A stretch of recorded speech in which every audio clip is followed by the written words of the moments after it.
US President Donald Trump welcomed Crown Prince Mohammed bin Salman of Saudi Arabia to the White House. Trump hailed MBS as a protector of human rights, the same man that America had decried as a pariah just 6 years ago. And in a remarkable Oval Office interaction, Trump defended MBS against American intelligence, which itself had said that MBS was the one who ordered the murder of Saudi journalist Jamal Khashoggi. Trump's defense of his guest obscured the Crown Prince's role in cracking down on domestic dissent in his country and also his specific role in the killing of the Washington Post columnist Khashoggi back in 2018. Trump instead lashed out at the journalist who asked the question. Now, who are you with? I'm with ABC News, sir. You're with who? ABC News, sir. Fake news. ABC fake news. One of the But the worst. question is One of the legitimate, worst sir. in the business. You're mentioning somebody that was extremely controversial. A lot of people didn't like that gentleman that you're talking about. Whether you like him or didn't like him, things happen. But he knew nothing about it, and we can leave it at that. You don't have to embarrass our guest by asking a question like that. The 40-minute joint appearance contained plenty of talk about business deals and diplomatic partnerships. The United States has decided to sell the most advanced fifth-generation fighter jet, the F-35, to Saudi Arabia, despite concerns regarding Israel. Throughout their joint appearance, Trump seemed more interested in producing a smooth, lavish visit that could pave the way for $1 trillion of Saudi investment into the United States. And I want to thank you because you've agreed to invest $600 billion into the United States. And because he's my friend, he might make it $1 trillion, but I'm going to have to work on him. But it's 600. We can count on 600 billion, but that number could go up a little bit higher. Yes, sir. I don't know. We'll see. But we appreciate it very much. So Saudi is going to be investing at least $600 billion, and that means investments in plants, in companies, money on Wall Street, and what it really means for everybody that really counts is jobs, a lot of jobs.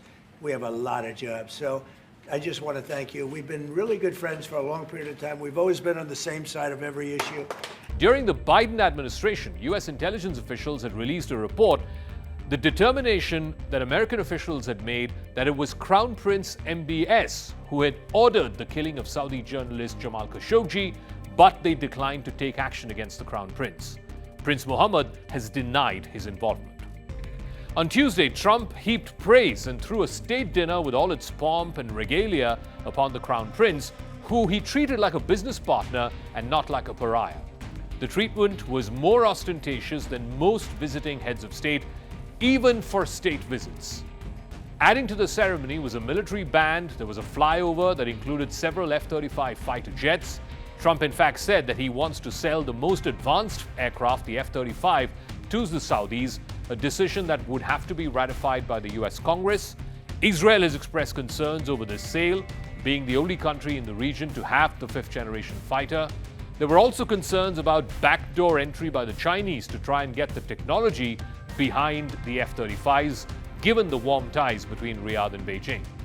Other agreements also came together, including one on artificial intelligence, a mutual defense treaty, and an agreement that would offer the Saudi Arabians access to America's civil nuclear technology.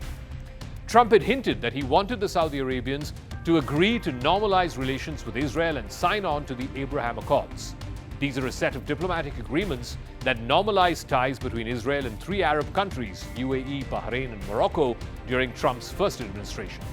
To fulfill the rest of his 20-point peace plan to rebuild Gaza and his desire to increase participation in the Abraham Accords, Trump will need to keep the Saudis in good humor. Hence, the White House rolled out the red carpet for MBS. But the Crown Prince made no such commitment in return to get on board the Abraham Accords. For the Saudis, the only way they can join the Accords and legitimize a diplomatic relationship with Israel is if Israeli Prime Minister Benjamin Netanyahu offers a credible path for Palestinian statehood, something that Netanyahu and his right-wing coalition partners have been loath to granting. Hence, MBS made no such commitment. So definitely, we believe having a good relation with all Middle Eastern countries is a good thing, and we want to be part of the Abraham Accord. But we want also to be sure that we secure a clear path of two-state solution.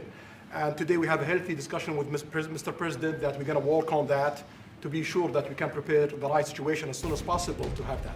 The Trump family business has also reaped from the benefits of closely working with Saudi Arabia. This week, the Trump Organization and its Saudi partners, Dar al-Arkan, announced a new project allowing cryptocurrency investors to buy into Trump real estate projects using digital tokens. Jared Kushner, the president's son-in-law, who's been helping with the Middle East peace process, runs a private equity firm that has taken $2 billion from a fund that is led by Crown Prince MBS. The Crown Prince was honored Tuesday night at a welcome ceremony. There was also a black-tie dinner event at the White House. It was attended by major business leaders, including billionaire and former Trump advisor Elon Musk. On Wednesday, the Crown Prince is scheduled to participate, along with President Trump, in an investment conference at the Kennedy Center in Washington.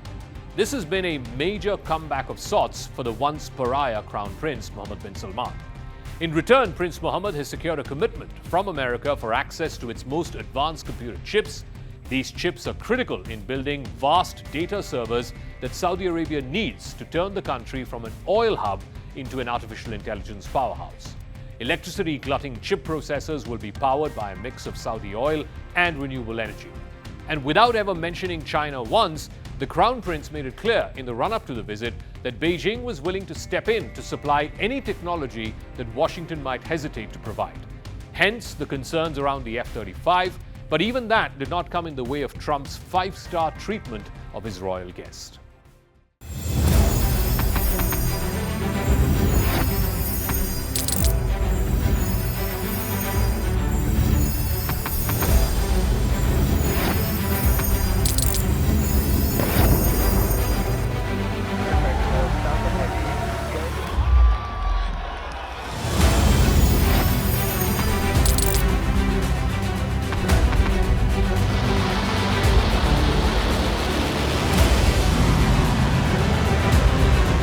Been fighting so long and so hard that they don't know what the they're doing.